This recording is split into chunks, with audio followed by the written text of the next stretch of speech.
My name is Dr. Anastasia Horonis. I'm a clinical psychologist. I'm the founder of the Australian Institute for Human Wellness, and I'm a researcher at the University of Technology, Sydney. And I'm so excited to be joining Joe this afternoon to have a conversation with you all about mental health. So we're going to invite you to provide comments and questions and participate with us.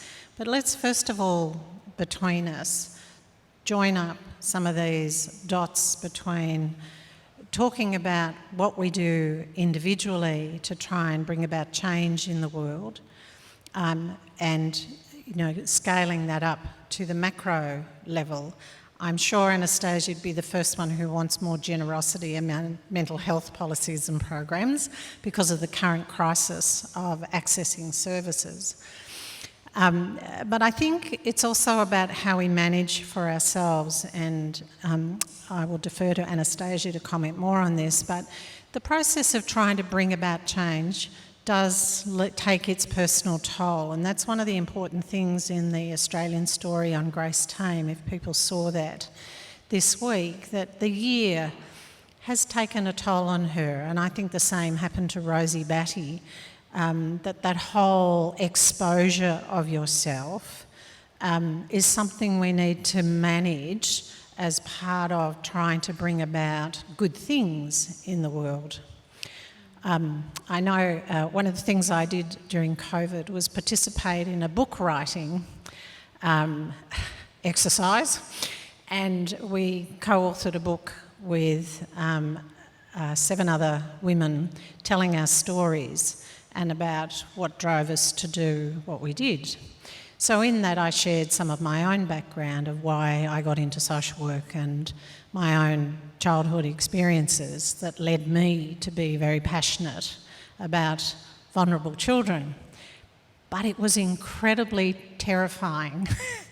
And once I'd kind of done it, I absolutely wanted to unwind it and pull it back, because it's never been a story that I've told in that kind of public way before.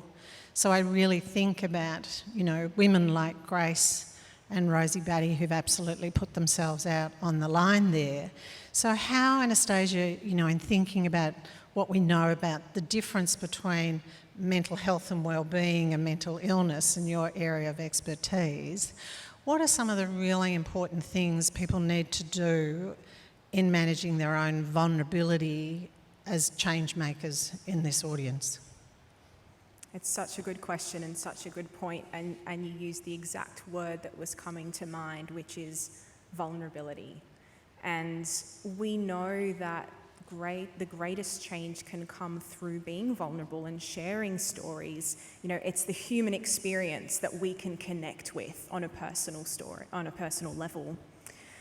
I think first and foremost, we need to make sure that we, in and of ourselves, are ready in terms of our own vulnerability to be able to put that forward if we are using our own personal experiences and our own personal stories to push and promote change, because it isn't appropriate for everyone. I know, Grace Tame and many other people and women have done fantastic things by sharing their stories and enabled others to also have a voice and share their stories. But if we are someone who has a trauma that hasn't been processed, it can be a really scary, vulnerable, and potentially unsafe thing for us to actually open up and have that conversation. So I think it's incredibly crucial that we have, if we do decide to share those stories, that we have some support, whether that be peer support or professional support, going forward and taking that path. So you also raised a really important issue in your presentation about how we use the word trauma, and when we have an experience and go, oh, that was traumatic, and it's like, as you said, well, really? And I think, one of the other, in that speeding up the pace of change, one of the most dramatic things that has happened is the neuroscience. And in the question there about trying to influence politicians, it was fascinating as the neuroscience became shared. under John Howard's government to see the investments that happened around the early years, because they actually understood it. They understood that the first 3 years of life and the brain development, there was a scientific basis to this idea that one should look after children and give them everything they need for the best development. So that connecting real science and evidence into the policies and the strategies is proven to be successful. But when we come to trauma, I wonder, Anastasia, if people really understand what we mean when we're talking, for instance, about intergenerational trauma and the trauma to our First Nations people, not wishing to speak for First Nations people, but understanding the trauma of dispossession, etc., as opposed to the more casual use of that word. Absolutely. Trauma is such a sensitive topic to talk about and really needs to be done with respect. And one of the comments that I was making in my presentation earlier is that with changes in breaking down stigma actually come the potential risk for invalidating people's experiences. So if we are going about, making offhand comments about trauma with potentially the intention to break down stigma, we do run the risk of invalidating people's very sensitive, traumatic experiences that they may have had in their life. So we really need to be mindful about how we go about doing that. And trauma as a collective term that we use to describe experiences really needs to be broken down, because the way that we need to address things like intergenerational trauma, or the trauma that our First Nations communities experience or our refugee communities experience, all need to be addressed separately and differently, and with the particular sensitivities that are relevant to each of them. I'm wondering if there's any questions with our participants here. Who's got the microphone? Oh, up there. Excellent. Thank you. Whoop, swap. This is new technology at its best. Hello. Yeah. Hello. I was wondering, I'm studying to be a teacher and just trying to help with trauma and stuff. And you mentioned about how we say different trauma and not to that kind of thing about not saying your trauma doesn't matter, or it's not trauma as such. And how we help young people to deal with the trauma and be open and honest with them to help them get through it and also share it with their peers. Well, I'm going to go back to something that Jo was saying in her presentation just before, which is listen as being the first key principle. Having a safe, open space when we're working with children or anyone, to just allow them to come forward at their own pace, to share what feels appropriate for them at that point in time. And, we, whether we're a friend, whether we're a parent, whether we're a clinician, whoever we may be, we don't need to meet that person with a solution. We don't need to feel like we need to provide them with an answer, but just to be able to hold a space for them to feel safe is the best thing that we can do to start those conversations, in my opinion. Yes, I couldn't agree more. And if we were going to take that into the political domain, the kind of dominant societal response in our Western societies is to show that you're fixing something well before you actually understand what it is you're trying to fix. So, when we look at and listen to someone like Marcia Langton say, no one listens to us, you could sit back and say, well, how much money has been spent on Indigenous affairs strategies and policies?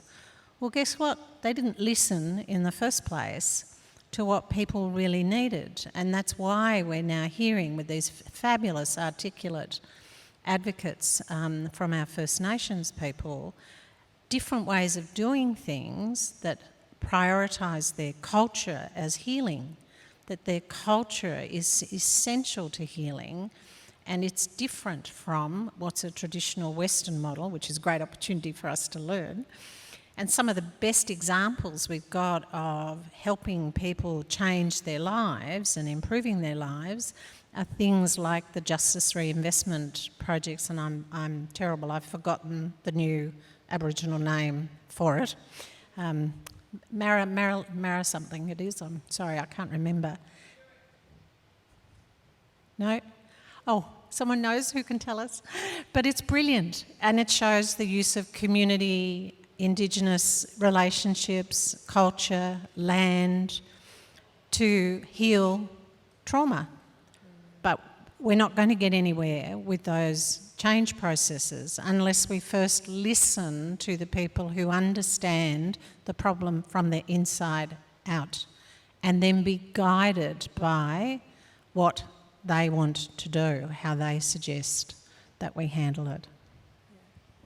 100%. We cannot, and this is something working in research and academia, we face all the time. We cannot be separate to those either looking from the outside or conducting research or giving our clinical opinions to those who are in the trenches experiencing the exact problem that we are trying to create change for. And I think, as you were saying, within First Nations communities, I personally had the wonderful experience of being able to work at an Aboriginal medical centre that we have in Sydney last year, but unfortunately was the one psychologist who was there 1 day a week, working with community, trying to do our best to manage really, complex cases of intergenerational trauma, but being able to work with community members in being able to implement, and I don't want to speak for First Nations people here, so someone else will be able to explain these things better, but I was able to learn things like Dadiri, which is, I understand to be a form of like First Nations mindfulness, deep listening, quiet inner stillness and peace. So I think we cannot stand from the outside and tell people how they need to change. We need to get in there in the trenches with them, hear from the lived experience to be able to inform practice if we want it to be meaningful and long-lasting. Any other questions? There's one down here, I think, and one over there. Thank you. It kind of relates back to what you were just talking about kind of going into trenches and understanding lived experience. But coming from like a youth mental health perspective, I was wondering how you balance the issue when, mental illness is often seen as situated within the individual. And so solutions come with, helping the individual work through trauma and all that type of stuff. But how do you negotiate that when like poor mental health is just a natural response to bad living conditions and bad structural and, no action on climate change and, a government we don't have any faith in. And so I'm wondering, like, how do you balance in practice, in clinical practice, between equipping an individual with tools to respond to trauma and terrible circumstances, but also knowing when to say, actually, this is a natural response to something that needs more structural change? Very good point. So let me have a go first.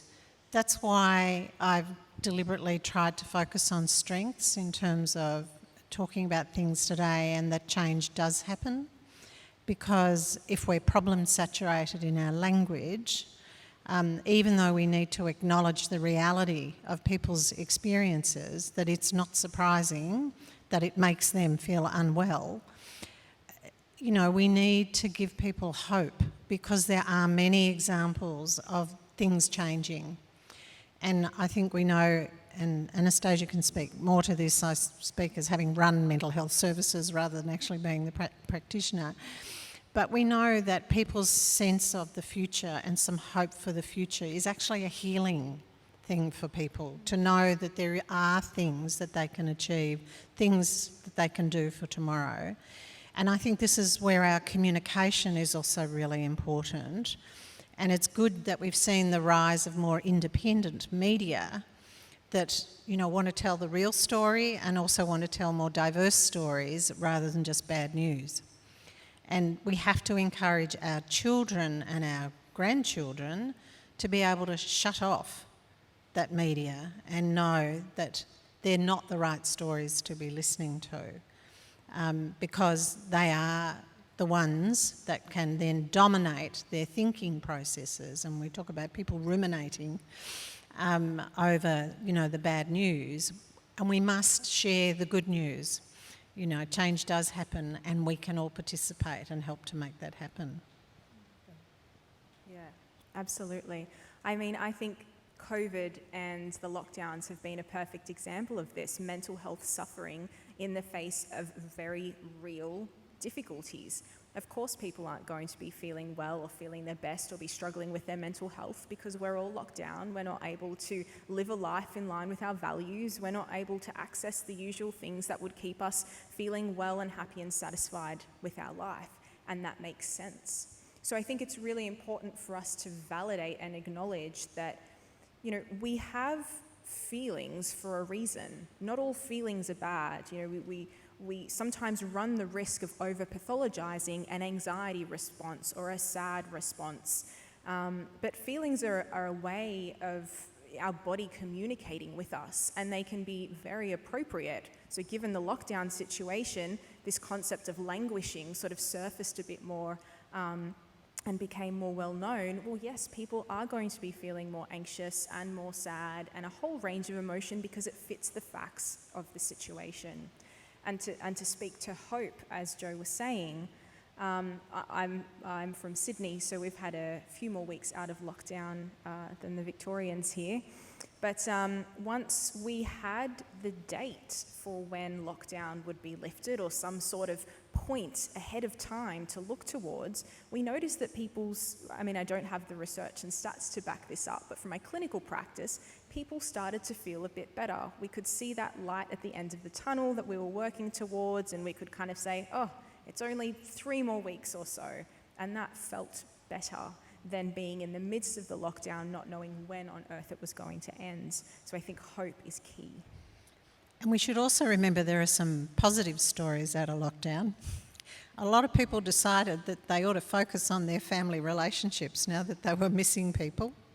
We had a lot of people in their neighbourhoods who actually discovered each other.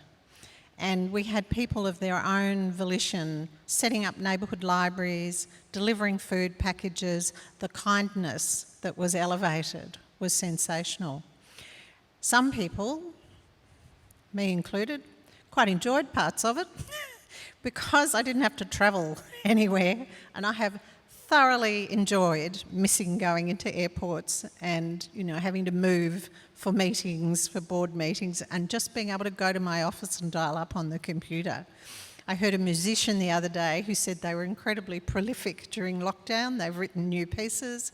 They are a novelist. There is a boom of books for Christmas this year. Lots of novelists met all their timelines and finished their books. My garden is looking sensational. So, again, we need to curate the news in terms of the full picture. Now, that comes from people who are in more privileged situations where their housing is secure, their finances are secure, and that just tells us what everybody needs, doesn't it? Which is part of the donut economy model and the Regen Melbourne project. Let's be clear, it doesn't mean I'm special, it's just I've got what I need. And everybody should have what they need, which is why generosity is a good policy. So make sure you focus on the good news stories as well. Yeah, good news stories and sorting through the facts, I think, and what's portrayed in the media. I know one of the messages that was constantly portrayed through the media was we're going to have a mental health pandemic that's going to last far beyond the years of COVID. And, it was really sensationalized. And in actual fact, we don't really have any evidence or research to say that that's going to be the case. We tend to be a lot more resilient as humans and as people than what we often give ourselves credit for. And so there's been a lot of talk about this mental health crisis that may happen in the years to come, but it may not really be the case. No, and I don't know that there's anything that shows after the Spanish flu pandemic that there were lasting, what were more negative effects than positive effects, which is, I think, the only pandemic we've got to study for this one. So I think in terms of our, let me just check the time. We can probably take one more question that I can see up the back there, and another one down here. Just a quick question. Oh, really? So, it's echoing, it's fine?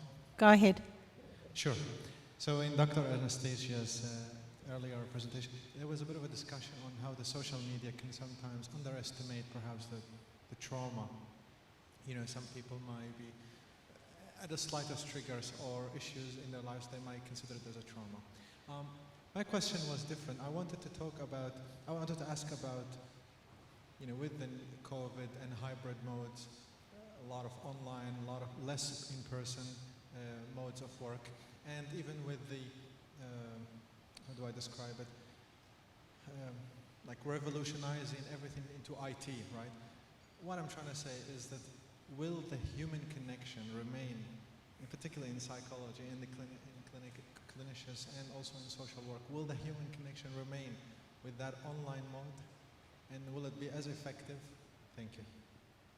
Want to talk about telehealth services and what we've learned? Yeah, so as most of you are probably aware, we had a mass transition to telehealth services throughout COVID.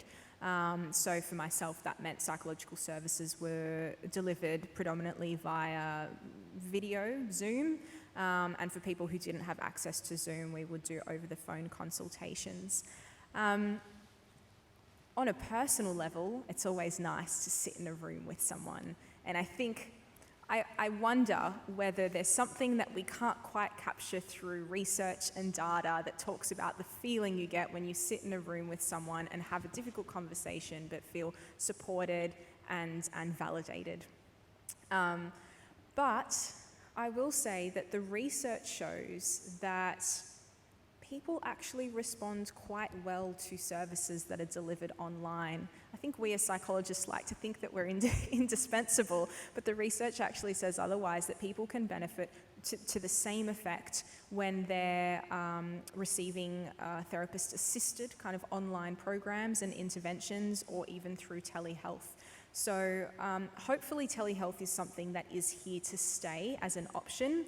I think for many people it certainly increased the convenience. I know pre-COVID, when Zoom sessions wasn't really a thing, that a person might have to take time off work in order to come to appointment. Now they can hopefully schedule it in, just before work or in a lunch break or something like that. So it's certainly opened up access. That said, we do need to remember that throughout COVID, there were many people who didn't have the same privileges and access to technology who did suffer, who weren't able to do Zoom calls, whether it was because of financial limitations, whether it was because they were older adults and they couldn't access those sorts of technologies and services. So it is important to keep in mind, while I think it has really progressed the way that we work, we need to make sure that it is accessible for everyone. Let me share two little stories to support Anastasia as well. Back in the 2000s, when we were trying to increase men's engagement with services, and this largely came about through work in the family law area, and it being well recognised that men were less likely to get involved in counselling or mediation and were very resistant. There was also, of course, the issues of increasing recognition of family violence and the need to help men become connected to services. And when we did some research with men, it became really clear that the services weren't offered in a way that men felt they could use it, that they needed some anonymity to start off with to feel safe to be asking for help, and actually creating men's helpline and putting a telephone service in for men with other men answering the phone was actually the most helpful thing you could possibly do to help men get more engaged with looking after themselves and their relationships, etc. There were so many men that I had met through family violence services, men's behaviour change services, who would say at the end of the program, why didn't anyone tell me this earlier? Why did it have to wait until I'd lost my family, lost my relationships, before anyone pointed out to me issues with how men deal with their emotions or changes that I could make to improve listening and getting involved in helping services. So there's actually really sound evidence that shows that technology solutions actually are really helpful for people to feel safe, to engage. There's another role that I have as chair of the Good Things Foundation Australia, which is part of an international social change charity committed to digital inclusion. And we have a grant from the federal government that's focused on older Australians that has recently been renewed after 3 very successful years. It's a startup in Australia of helping older Australians connect to the internet. And as Anastasia pointed out, government puts services online and then assumes everybody has access, has skills, and has the supports that they need in order to use those services. So the Good Things Foundation has been able to demonstrate through an incredible low cost and effective model by engaging with community groups all around the country. And I know Jess, our CEO, will be cross with me because I could never remember the numbers. But, you know, there's hundreds of groups all around the country that are part of our network that are in bowls clubs, libraries, community centres, job networks, where we distribute small grants to them to help them run information and skills training sessions. They've got online resources and tools to provide quality of the approach that they use. And through COVID, there are so many more people who were able to stay connected or become connected. One of my favourite stories is a group of women in an outback part of Australia somewhere, and there's a little video on the Good Things Foundation website of women who'd come into a community centre for one thing, but learnt how to connect through digital skills. And some of them got to connect with family that they hadn't seen in years. It's just incredibly moving. And through COVID, they actually renewed their family connections through technology. So, you know, we can always kind of, when we approach these things, try and think about how could we make this positive? What is it that we haven't thought of that somebody else will think of? And together, if we connect that up, we can turn it into a benefit and a positive. There was another question over here. Sorry, question over here. Hi. I just wanted to ask a question about potentially your experiences with your own mental health and resilience working in this sort of systems change and social justice space. I know that for me and a lot of my peers, it can be quite heavy being so engaged with a lot of these really huge issues. So yeah, I guess if this is something that you've experienced, it'd be great to hear how maybe you've handled those tough times yourself. Well, I earned my grey hair. I've had certainly some experiences which were devastating, where you would have thought that you were just on the brink of making something, you know, important happened, and the rug is pulled out from you at the last minute, and it's devastating. And there is no doubt that you need to maintain a strong network of support and access to professional resources when you need them, and you need to know when you need them. But it can be quite shattering, and particularly for me, it's always been when I've felt someone's broken trust. You know, for me, that has always been if I've trusted someone and worked with them and shared experiences with them and then felt that that trust was broken. So I know that's my trigger. And I think the self-knowledge and the self-awareness as we age if you focus on that, you can grow that and you can self-manage much more effectively. But certainly in my younger years, I didn't really understand what that was. And, you know, at times quite surprised when everybody didn't agree with me, you know, when I thought there was an absolute logic to something. And I remember in my early cases of dealing with the children who were sharing stories with me, I did not have support systems around me. You know, there was no recognition around the professional help and the mentoring for workforce management that there is now. And so I think encouraging people to take advantage of and use those systems is really important. And to really, you know, develop your own self-knowledge about where your limits are, and it's okay to take time out.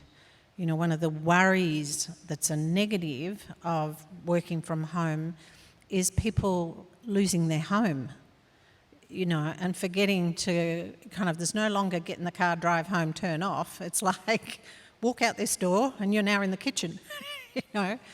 So it's really important that we develop practices, personal practices, that help us to manage what we're doing. My thing is to go outside, out into the garden. You know, I'm home, I'm in the garden. And I need to be able to put things to one side. And you've got to work out those plans for yourself as to what are the things that help you to switch off and rest your mind. That often we talk about, you know, stand up and get some physical exercise instead of doing what we're doing right now and you're doing. But it's also about resting your mind, that what are the things that help you, whether it's sort of reading a book, whether it's meditation, whether it's music, whether for me it's gardening. It took me a while to realise that's the only time I stop thinking. I'm thinking about this weed, this plant, but I stop solving problems when I'm in the garden. Although I am getting really good with my grandchildren now. I'm very focused on them. But, you know, those things are really important for your mental health and well-being. Great question. Fantastic question. I think self-awareness and self-knowledge is really key. One of the downfalls, I would say, in the training programs for mental health workers, social workers, psychologists here in Australia is that we don't follow the systems of what's done in the UK, the US, even South Africa, I believe, where clinicians undergoing training actually need to do a certain number of hours of therapy themselves. I think it is a fantastic recommendation simply for the purpose of building self-knowledge. We are all going to have things that we get triggered by. I think it's impossible to do the work that we do, to hear the stories of vulnerable people, of trauma, of injustice, and to not be affected by it in some way. We, as clinicians, are required to have supervision, which is a step in the right direction and absolutely necessary, but I do think taking it one step further and accessing the necessary professional mental health supports, if necessary, is really key. I know for myself, I have accessed psychologists before. I'm a big believer in practicing what you preach, and certainly if there have been times in my life where I haven't felt like I'm handling things as best as I could, I have reached out for that support and been really grateful to have been able to receive it. But I think for myself as a clinician, I hope it has made me a better clinician for knowing myself better as well. There's another question over here and down here. Yeah, I was actually listening to this interview with the EMF expert the other night, and he was saying that EMFs were sort of damaging women's babies, and it was going into a lot about pollution and how obviously we've got a big pollution problem in Australia, and this is a question for you, Dr. Haranis, just wondering how much do you think sort of pollution and EMFs is playing a role in triggering sort of neurodegenerative diseases or mental health sort of psychiatric problems versus genetic? Yeah. It's an interesting question, and I'm not sure it's one that I have a particularly good answer for. I'm not across the research that indicates whether pollution and EMS does have have particular impacts on our mental health. So I don't know that I'd be in a position to comment on that. Yeah. You might ask Irfan to put that on at the next conference. We had another question down here. Thank you. You said you were a practicing psychologist and also a researcher. I was wondering what your thoughts were on your treatment methods that you would use, like MDMA-assisted psychotherapy for treatment of PTSD and CPTSD, and also psilocybin for treatment of depression, and transitioning away from traditional methods of antidepressants, which can be extremely addictive and have quite extreme withdrawal symptoms. Just wondering your thoughts on those. Just to make sure I heard you correctly, because it's a bit hard to hear up here, the question is around my thoughts of transitioning away from medication management for things like depression and psychiatric disorders to more psychotherapy. Is that correct? Yeah, particularly around like MDMA-assisted psychotherapy for PTSD and psilocybin-assisted psychotherapy for depression, those two. I think the research is still very much in its infancy when we're looking at MDMA and like those types of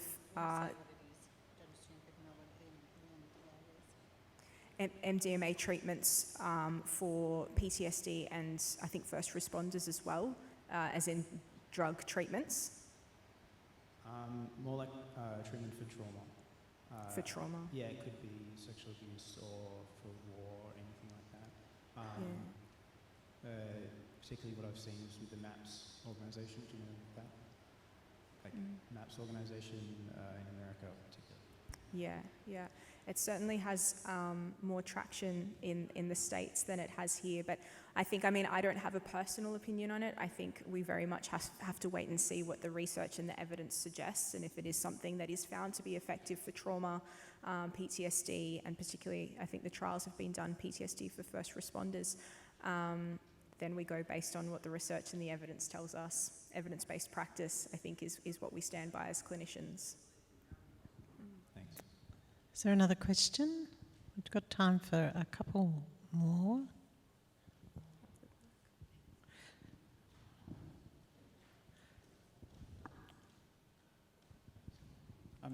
Thank you both for giving your time and coming and speaking to us all.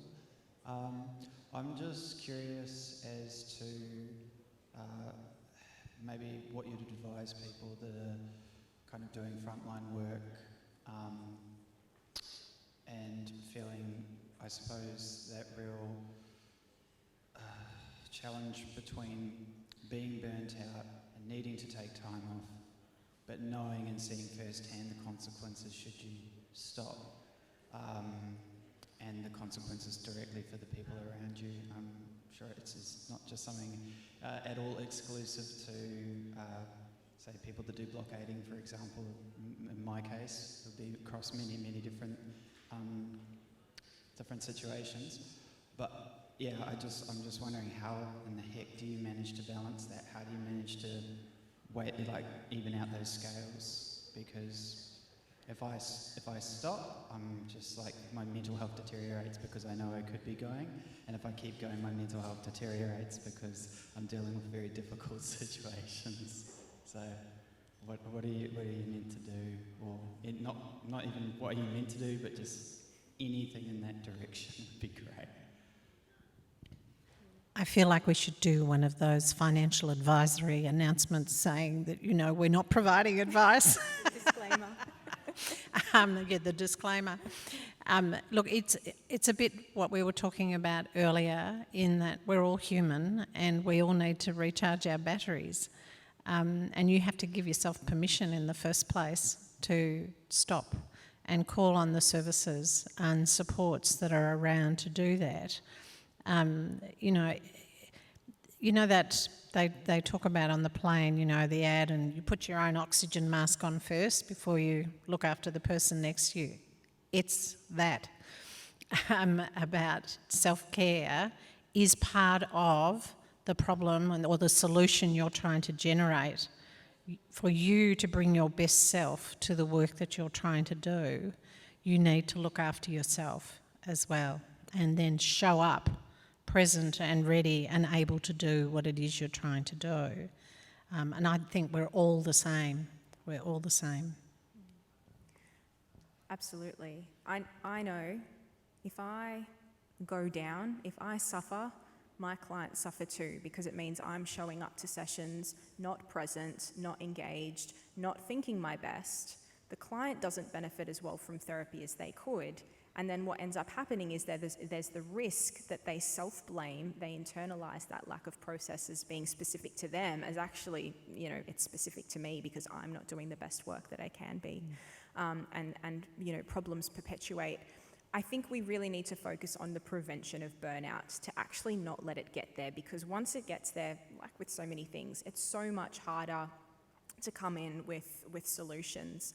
I have a colleague who in advance books, I think, like a long weekend for herself every couple of months or every 3 months in advance, so she knows it's in the diary, and she has a bit of a getaway with her husband, and that's her prevention strategy for self-care. It's something to look forward to for her, but it's also having those days off in the schedule pre-prepared and pre-planned, because there's always going to be clients who need those sessions, and there's always going to be urgent care that needs to be delivered, but we need to be functioning at our best in order to best service the people we work with. And I think that goes for not just work in psychology and mental health, but the challenging work and spaces that all of you are in. Self-care needs to be crucial in order for us to be doing our best work with those who we're trying to help. And I think we all have to find our joy, what gives us joy in life. If we don't feel happy, we don't understand the full range of emotions. So we need to do that for ourselves. And I think, I'm just going to say something before I answer my question. Finding a way to reframe that is quite important as well. Like often, when you make it self-care and you feel like you're more privileged than the people you're serving, then that self-care often gets pushed off to the side. That's my experience anyway.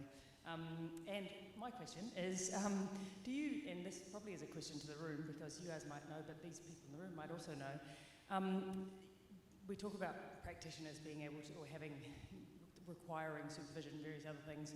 That's great if you're in a profession, but if you're a full-time volunteer working for a charity and you don't have access to finances, resources, or the systems or structures that actually allow you to access the things that have been designed to support us to be well and healthy. And so I'm kind of wondering if anybody knows if there are peer support networks for people that are having those, because even within your own set of people, if you're the leader of that space, you can't show vulnerability because you're supposed to have it all sorted. Or and it's kind of like you need to be connecting with, this conference is one of those spaces, which is great, but it'd be great if there was a wider network or a place we could come to regularly where those social entrepreneurs in all of their individual spaces who come together and talk about common problems or just share where they're at. Does anybody know if there's anything like that out there? I think our earlier group this morning that was talking about distributed networks, and Robert's here, can share with you how some of that is happening. But let me first say, if you're a volunteer, there is best practice around volunteer management and care, and having had upwards of 400 volunteers as part of organisations that I was leading, you are entitled to access exactly the same resources and supports as employed staff. And there should be an employee assistance program if it's a big organisation that volunteers can also access. There is also all of the local community, local government type resources that are available for people. So, volunteers are absolutely the glue that holds our society together. So all of this applies, whether it's a paid role. Only if your organisation actually has a revenue stream. And I'm sorry, I can't. Only if your organisation actually has a revenue stream. If you are supporting volunteers as a volunteer CEO, Yes. or Yeah. like you might not have those structures available to you. Yeah. Well, that's where the local government resources can also be helpful, because they particularly provide supports for volunteers in their community. Roberto, did you want to add something to that from your work in networks? Yeah, I don't want to sound like I'm making propaganda for Catalyst 2030, but of course, being an network of social enterprise, we recognised early on that one of the areas of support was peer-to-peer support.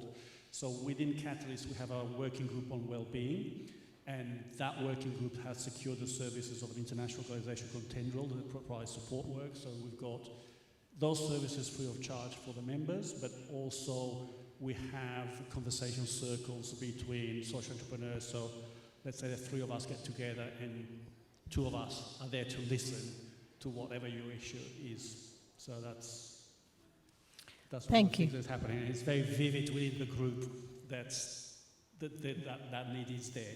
Very much a lot of burnout within the social enterprise sector. So. I think there was someone over here who wanted to offer something too. Was there? No? I mean, this is where, thank goodness, we now have, the internet to help us find these resources. You don't have to rely on falling over it, although conferences are obviously still a really important way. So look, we're getting close to the end of the day. I think there's a question over here, and we might make it our last question, if that's okay with everybody. It's been a big day. Yeah, sorry, another comment on the theme that's come up. I think it's incumbent on all of us to build this kind of resilience and networks and peer support into our organisations. And I've done a bit of work with a number of organisations around it, because I think we can't always rely on, although there's a place I think for professionals especially, sometimes that's the services that we need to access. I think sometimes, we were talking about it in the session I was running, we internalise a lot of these discussions. We have these things happen in our head, and when the conversation isn't out in the open, it can feel very isolating, and then that can lead on to other issues. So I think finding ways, if you are a leader or have any sort of influence or power, to be suggesting exactly what Roberto was saying, that we build this into our systems and structures, whether it's staff or volunteer, is really, really critical and important when we're doing this work, no matter how we come to it. So, yeah, that it's not, this is something I have to suffer with and find a way through myself, but we actually do it collectively and take that responsibility on. Yeah, just wanted to add that in there. Thank you for adding that, and it is a great demonstration of the expertise that's in the room, and the importance of you making time for actually talking with each other. So Anastasia and I think we might wrap it up there, if that's okay with everybody, and say thank you for coming along. Thank you for listening. Thank you for giving us your time and your questions and supports, and I hope you'll all continue to connect with each other and make great things happen. Keep the conversations going. They need to continue. We need to collaborate. We need to work with one another. We all bring different areas of wisdom and expertise, and it's through connecting with one another that I believe we're going to be able to produce meaningful change. So keep the conversations going. Thank you. Have a safe trip home.